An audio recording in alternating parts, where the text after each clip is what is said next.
Buhay pa ba si Ngiwi? Well, unfortunately, buhay na buhay. Nabudol tayo mga ate at kuya. Kasi di ba may lumabas na parang, I think it was Kuya Jay Sonza eh. Napin ko saglit ha. Ah, na di umano ay nasa St. Luke's at malala ang kalagayan. Mambubudol, sabi nga ni Spokesman Roque. Diyos ko, patawad kung kami ay, ito namang si Kuya Jay Sonza, masisira ka nito eh. Sa mga post mo. Alright, hinahanap ko lang yung post niya mga kababayan and yeah, I found it right away. Nandito tayo ngayon sa Facebook page, verified page ni Kuya Jay Sonza. At baka nag-delete na siya. What do you think? Nag-delete siya? Okay, may mga sinenda naman daw. Bakit nyo hinahanap si Bonget? Sabi nung may sakit sa bitok, sabi may sakit sa bitok katulad nung kay Yumaong Cory yung mama. Ha? Ano ba naman kayo?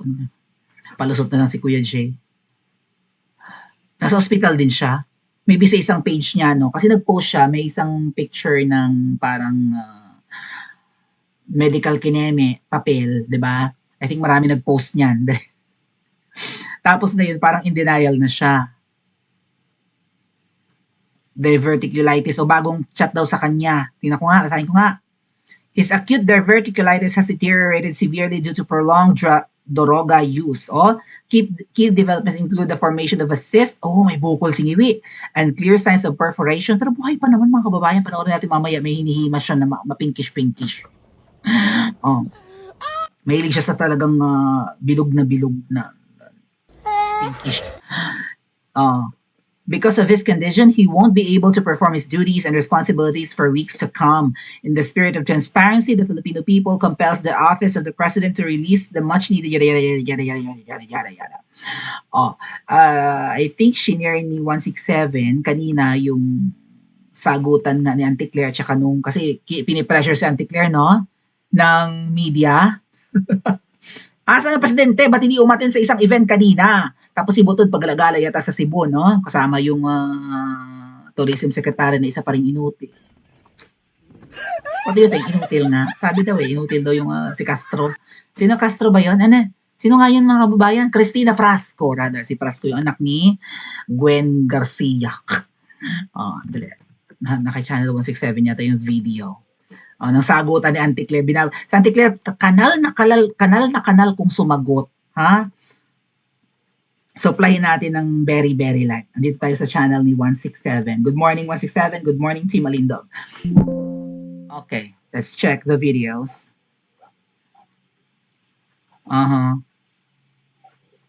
Ato, yung sasabi ko mga kababayan, yung St. Luke's na papel na may pangalan pa ni Ngiwi Jr., ang sabi nga po, malamang ito ay fake kasi mukhang nakadikit lang sa dingding.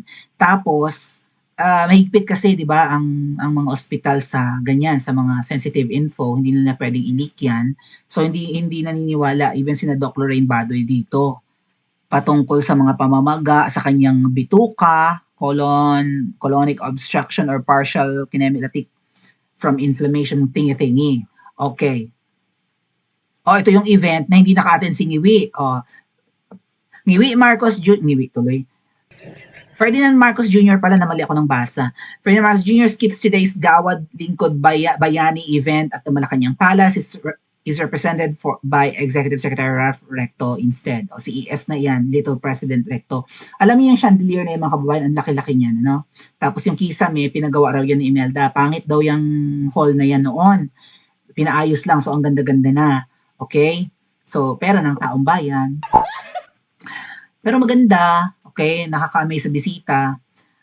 Tapos, dito rin ginanap yung aming event noon, mga kababayan, meet and greet, ganyan. So, magsasalita lang si Ngiwi sa unahan, 5 minutes, 7 minutes tops, and then picture-picture na, and then mag-aalisan na, ganon. So, biro mo tanghaling tapat yung pinakain kami ng ensaymada, dyan yun nangyari. Hence, ang tawag sa mga BBM vloggers ay ensaymada vloggers, kontento ng pakainin ng ensaymada.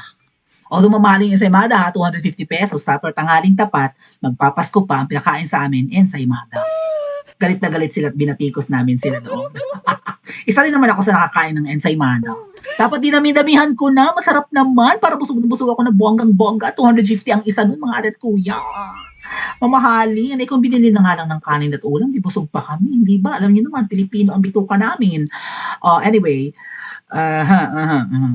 So, nasaan na yung video? Ito yung kay Auntie Claire. O sige, pakinggan natin. Hi ma'am, follow up lang po sa health condition ni Pangulong Marcos. Yung kumalat 167, baka may copyright tong ano mo, music mo, ha? po ay unknown source. Mayroon po akong source, doktor po ito sa St. Luke's. So, siguro naman po ay credible ito. Although hindi ko siya pwedeng pangalanan for the obvious reason. Pero hindi po ba mas makabubuti kung magbigay na lamang po ng medical bulletin ang mga doktor ng presidente para malaman po ng tao Teka lang, baka may copyright to 167, ha? ng bayan yung tunay niyang kalagayan since nag-aalala po ang lahat para sa kanyang kondisyon dahil siya po yung ating ama ng bayan. Nababother ako sa 167, sa ang tawag dyan? Sa music audio, hindi ko maintindihan. Teka nga, Pia, okay, baka kay Pia Trinidad meron. Sandali ha, shoutout Pia. Basta tinatanong at binabarubal nga ni Auntie Claire. Pero buhay pa naman si Ngiwi, panonoorin natin mamaya. Teka lang. Ay! Sino yan? Bakit doon nilalamas sa kilikili? Para may kamukha yan, para nagpapapirma yan. Doon nilalamas yung yung ano ba yan? Dough? Tapos ano ba yan? Magiging breading ba yan ng fried chicken? Ano ba? Si ano yun Parang kilala ko yun Parang si ano yun si Papaya, si Gurami ba yan? Asan yung kay Ngiwi? Saan? Hinahanap ko kay Pia, mga kababayan, baka meron si Pia. Ay, okay. Ay, mukhang wala. Anyway, binabarubal ni Auntie Claire yung reporter. Ay, meron pala sa isa. Teka. Ano nga yun?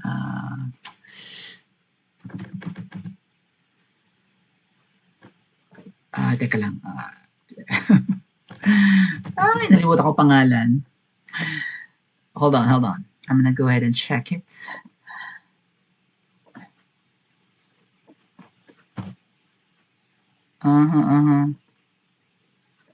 Sandali lang po mga atit kuya. Hinahanap ko lang ha.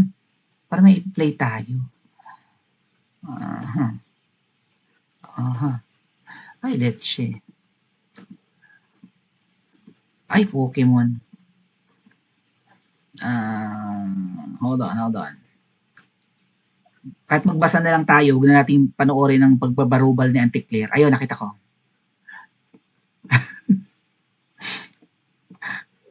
Kasi susupply natin si Auntie Claire. So, ito yung babae, di ba, sa video kanina, yung reporter, meron daw siyang source from St. Luke's. Baka mamaya matanggal sa trabaho yun, sinuchuchu yung kalagayan ninyo, ha? Saan tong St. Luke's? Most probably sa BGC, mga kababayan. Right? Yun yung parang pinakabagong St. Luke's or pangmayaman na St. Luke's.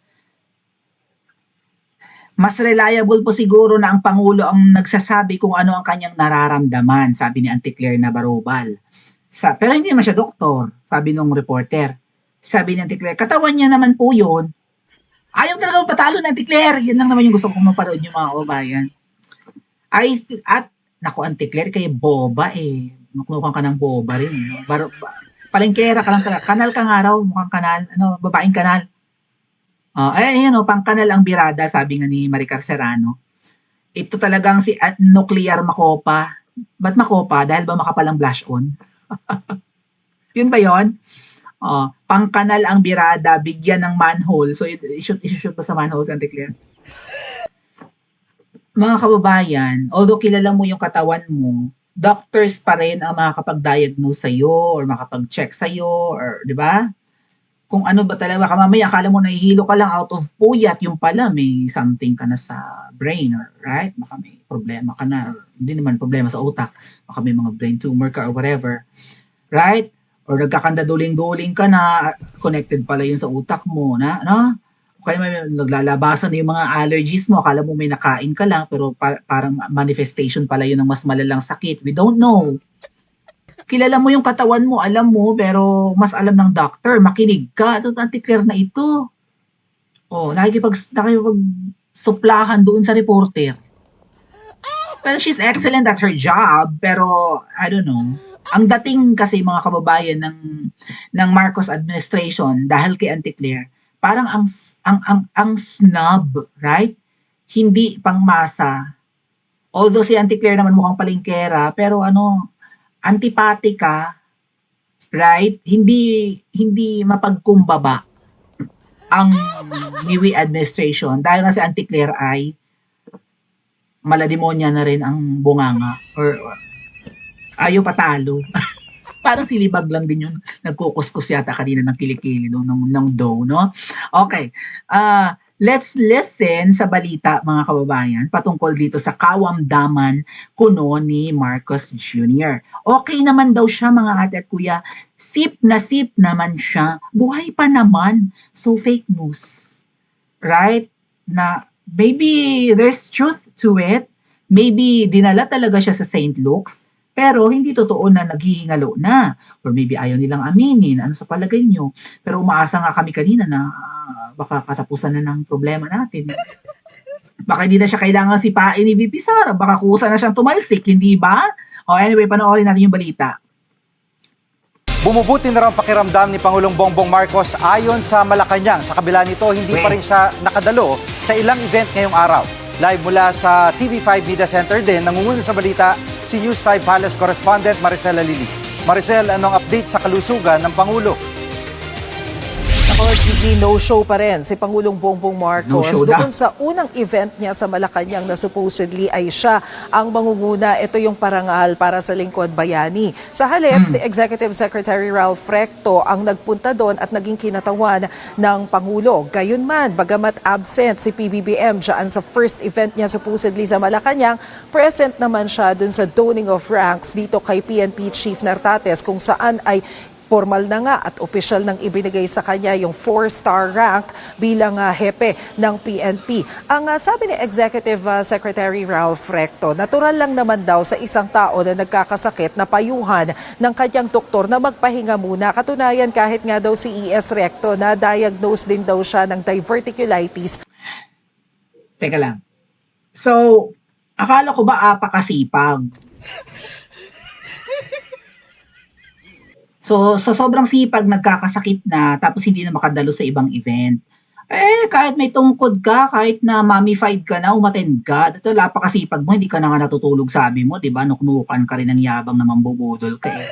Pero alam niya, sabi ni Doc Lorraine, mga tat kuya, ayoko panoorin yung balita. Tinatamad akong manood kasi it's about Niwi lang. Ang sabi ni Doc Lorraine, parang itong may lumabas or may nag-leak nga na yun na papel na 'di ba may pangalan pa ni Ngiwi yun yung pinakita ko kanina from 167 na may iba pa yata siyang sakit kaya siya dinala sa St. Luke's, okay?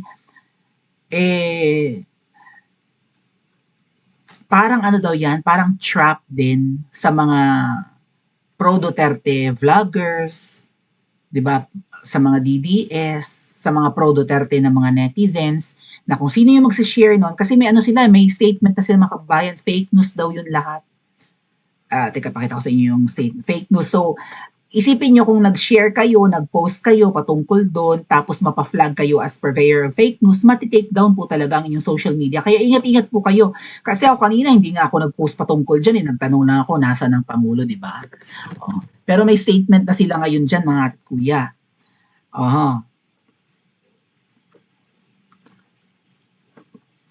Ang pukin ng ina ito, lagi itong lumalabas sa aking timeline or sa wall, hindi ko naman siya pina-follow. Numpa, feeling nagtatrabaho ang yawa. Mukhang kengkoy. Ba't nandito si Sandro Marcos? Na? Teka lang, baka namali ako sa sa keywords.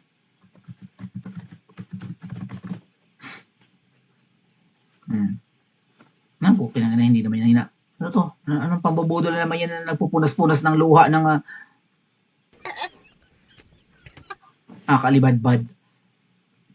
Anyway, may statement sila, fake news daw yung mga nasa St. Luke's, may mga ganun-ganun sila, diba? Fake news daw yun. So, mag-ingat kayo mga tat kuya.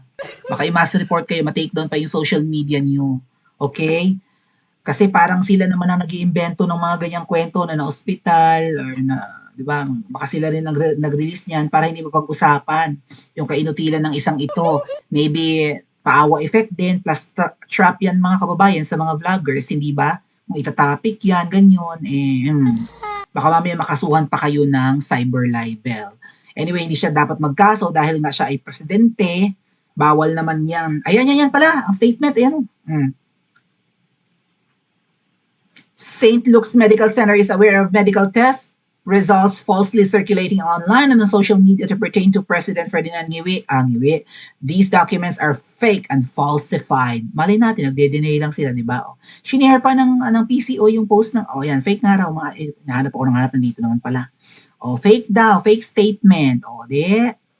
Nabubudol tayo. Ayan, may hinihimas siya, ateng. Buhay pa nga ni, buhay pa. Pati si VP Sara nabudol. Panoorin natin yung video ni VP Sara mamaya. Or maybe, VP Sara, feeling ko may mga aasar sa'yo soon eh. Para bang gusto nilang palabasin na excited ka. Yan sinasabi ko sa inyo mga kababayan hindi talaga magandang tingnan kung si VP Sara ay mangunguna sa mga hakbangin laban kay Ngiwi. Kasi ang dating niyan, parang excited siya na matanggal si Ngiwi sa pwesto para siya na mag-take over. Right? Mamaya natin panoorin si VP Sara, umihimas muna si Ngiwi na mapinkish-pinkish, na mabilog. Ayoko ng ganyan. Humihimas ka na nga lang. Nasa na yun? Nasa na yung hinihimas-himas niya? Ayun. Himasin mo nga ni. Sir, anong name ng dog? Ang gulo mo. Pinkish bulldog. Bakit Oreo, sir? Kasi nung tita ko ito, bilog na bilog itong itim doon sa mata niya. So, Wala akong ay, ang galing humawak ni Ngiwi ng mata, Marunong talaga si Ngiwi humawak, ganun talaga, ganun kalaki yung mata, Talagang mahusay siya sa mga ganyang hawakan, Parang ang hinahawakan niya, hindi mata, Parang iba na yung hawak niya mga ating, iba talaga, Parang sanay na sanay siyang gumanon, Talagang saktong-sakto, Tapos may alpas pa, may sasampalin ka pang ganon. Charot lang mga ating. Pakinggan niyo yung tawa ni Marcos Jr. Parang pambeki. Sabi niyo. Pambeki or pang mangkukulam? Pakinggan niyo.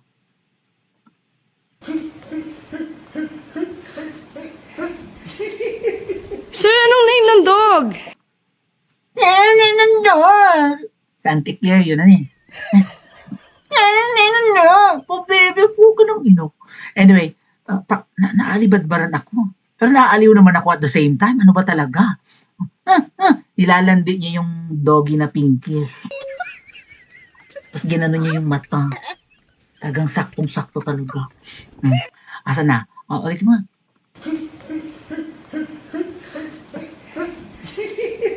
Sir, anong name ng dog? ang pangalan, ang gulo mo. Ang pangalan nito si Oreo. Bakit Oreo, sir? Kasi nung Ayoko panoorin. Natamad ako. Napaplastikan ako. ito, Tama na? Bilog na bilog. Gisukat-sukat yun niya ang kuan. Ang kinatawos ang kuan. Kang sang iro, no? Sang ayam. Aliw na aliw siya sa kabilugan ng aso niya. Tapos tawa sila ng tawa ng Anticlear, mga fake laugh naman, mga tatuya. Ako ang nauubusan ng fake laugh sa kanila eh. Pakinggan niyo, bakit Oreo, sir? Pakinggan niyo muna ulit, kahit nakakalibad-bad. Teka.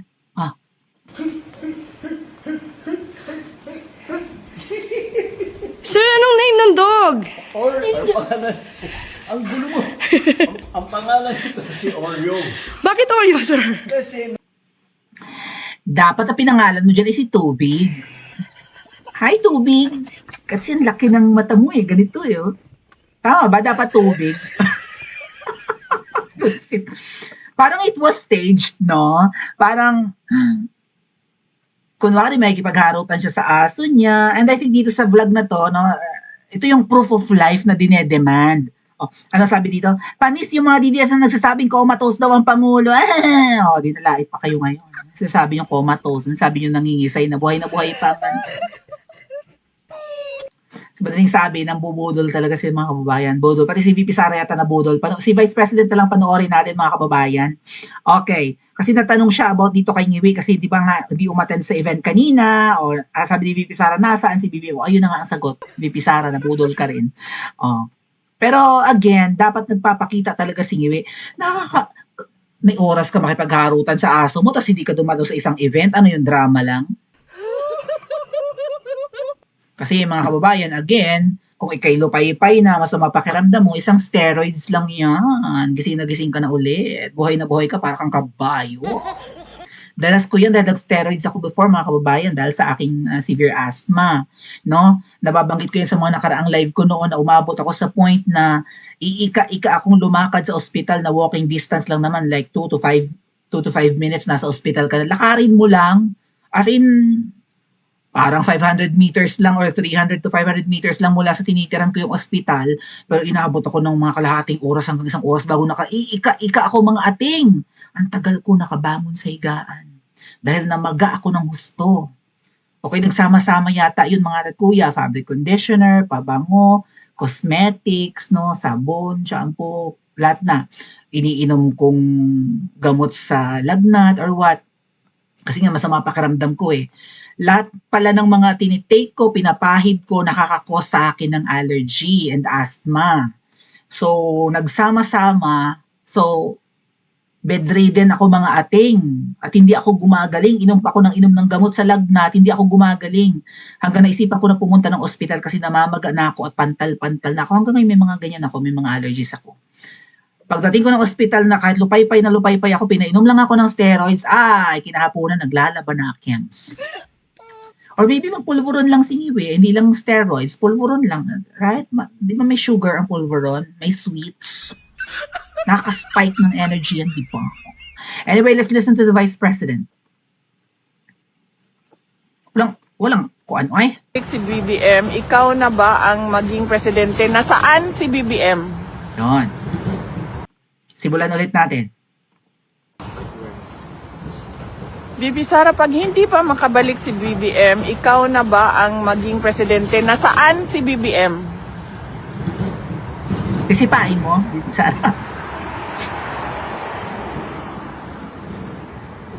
Asa rin si BBM? Ukasan daw. Tamo hindi aware si Bibi Sara. Oo ba? I think he's under medical something. Oh my last visit. Wala siya ikuan? Public events? Wala pa siya recently days ago wala pa siya public Si Chipmunk yung nag-interview. So mo gid ito ingon ni Senator Amy sa iyahang statement na may nagkakasakit dahil hindi inaalagaan. Yun daw yung sinasabi ni Senadora Amy sa kanyang statement na nagkakasakit hindi inaalagaan. Lagi nang kinabuhi gyud. Ganun talaga ang buhay. Tumawa. Ganyan talaga ang buhay. Lagi nang kinabuhi gyud pagka nang walay kanang tinud-anay nga nagtan-aw para sa imuhang kaayuhan. Ganyan ang buhay kapag walang totoong tumitingin para sa iyong ikabubuti. Tama ba ang translation ko mga Bisaya diyan dagko og lubot? Hello. O yun tinatranslate ko yung sasabi ng Vice President.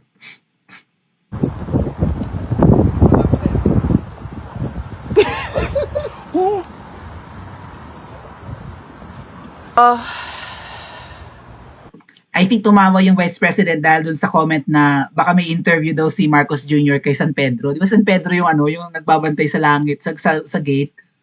Baka pupunta na ng langit si Ngiwi. Natawa yata si VP Sara. Okay. Si Moishi Kiling nag-interview na kay San Pedro. Yon. Makatawa man ko aning mga Bisaya, oy. Kay Tawang-tawa daw si VP Sara sa mga Bisaya. Dahil? Kanang, ang joke na to ba? Oh, kasabo. Hulagi niya sa uban nung kanang offended. Offended na sila kaayo. Pagkahuman, kanang yaga-yaga sa Bisaya. unsay yaga-yaga mga tatkuya. Ano ibig sabihin ng yaga-yaga? Pero pagkakaintindi ko sa unang sinabi ni Vice President Sara ay nakakatawa daw yung mga Bisaya Kasi, kumbaga yung biro sa Kabisayaan ay nakaka-offend sa mga Tagalog. Pero sa mga Bisaya, normal yun. Culture nga raw, babanggitin ni VP Sara mamaya. Unsay yaga-yaga, oy? Anong yaga-yaga?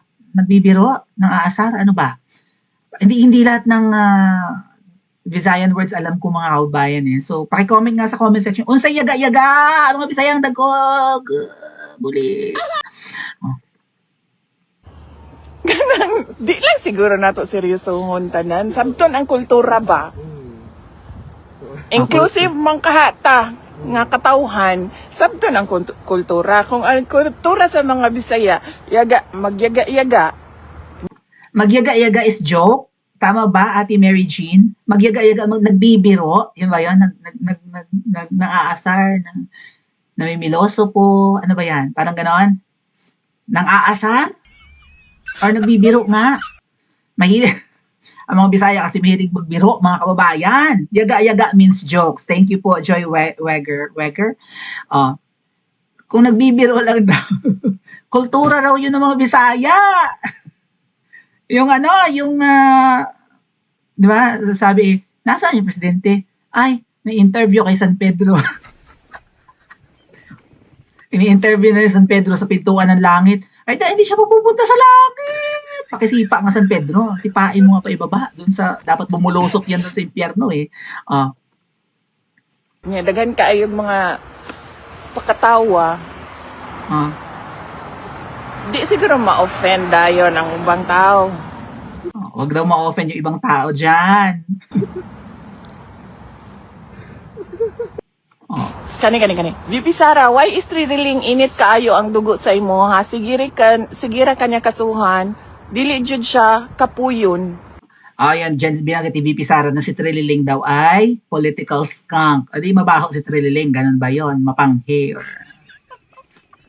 Sabi doon ni Tatay Digong, dyan naman yon. So, kita nyo pati yung Vice President,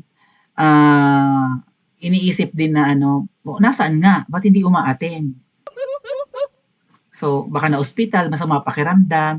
Ngiwi, karapatan ng taong bayan na malaman kung kaya mo pa. Pero sige lang, i-push mo, malay mo naman, no? Swertihin ka hanggang 2028. Total, marami kayong mga saboteurs eh. Gustong mag-rally ng mga DDS, gustong mag-rally ng mga Pilipino, sinasabotahe ang mga rally.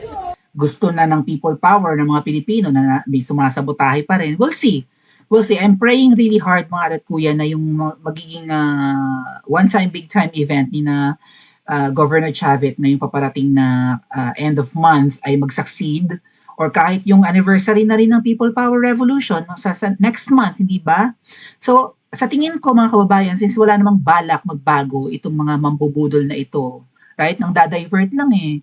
Kunwari, nagkakasakit, buhay pa naman, nakikipaglambutingan pa doon sa aso niya na yung ginagano niya yung mata. Sanay sa Wala rin balak na magtrabaho ng maayos, puro lang yabang, di ba? Wala namang pinakukulong ng mga magnanakaw at kurakot. So I have a feeling na, and I hope ito na yung one time, big time, ito na yun yung people power, no?